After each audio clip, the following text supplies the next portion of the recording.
Well, good afternoon. Actually, I'm rather late with the video today.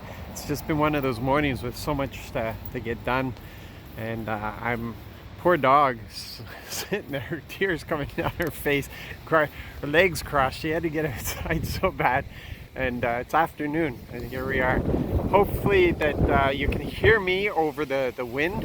One thing I've discovered about Chateauguay is it's a very windy place. So yeah, so we're going through, still reading through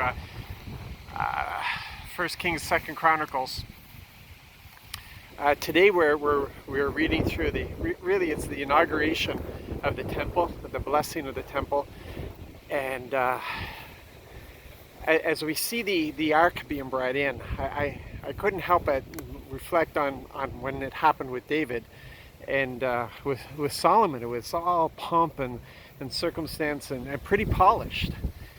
With David, it was a thing of the heart. It was a real desire for him for the ark to be in Jerusalem, and he made some mistakes when he started, and because he didn't do research like a lot of people don't do. He didn't do his research, and as a result, somebody died. And yeah, he got really miffed about that, and put it off for a while, and then did his research and did it right. But there were certain elements of it that were similar. The sacrifices, if you remember, they would with David. They went so many feet, and then they would stop and make a sacrifice, and Solomon had all these sacrifices going on. And in one account, I didn't read anything about the music, and I was thinking, oh man, he left out the worship, the music. They only did the worship by sacrifice.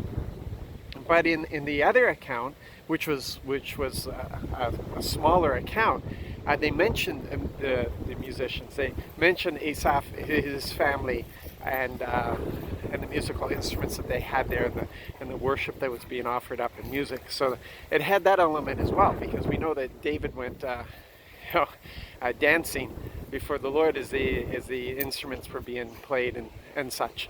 So there were those, but there was no doubt that with Solomon it was a much more dignified celebration. And I found it interesting that he started off with referring to God as my father's God, and then he made the transition to my God, and then he made the transition again to Israel's God as he went through his speech. Um, and again, this was not something that the Lord had asked for at all, but it was an offering that David wanted to give this building, and then the Lord honored that offering, and His presence filled the place, and the temple would become the focus. It would be the focus of the worship of Yahweh. And that's what Solomon had set up in this case, and that sometimes can be our downfall, because we always want something to focus on, whether it's our church building, whether it's a cross on the wall, whether it's a certain place that we want this focus, and when we do, we kind of separate it so that we forget that we are in God and God is in us, and we associate that place as being that secret place, that wonderful place, that alone place that we have with God. And when we leave there, it's like we step away from God, we step away from His presence. It can happen in prayer meetings. So we go into prayer meetings, and that's where we experience the presence of God. It could be early in our morning in our prayer closet. A prayer closet could be the corner of a couch. It could be anything. But when we move through our day, we forget about the presence. And that's not the relationship we have with God at all. We have a relationship where He is always with us. We carry His presence with us, and it is we have to get to the point of constantly being aware of His presence. That's what He wants. That's the new covenant that we've been brought into. We don't need a temple. We only use buildings as a gathering place. It's not something special about a building.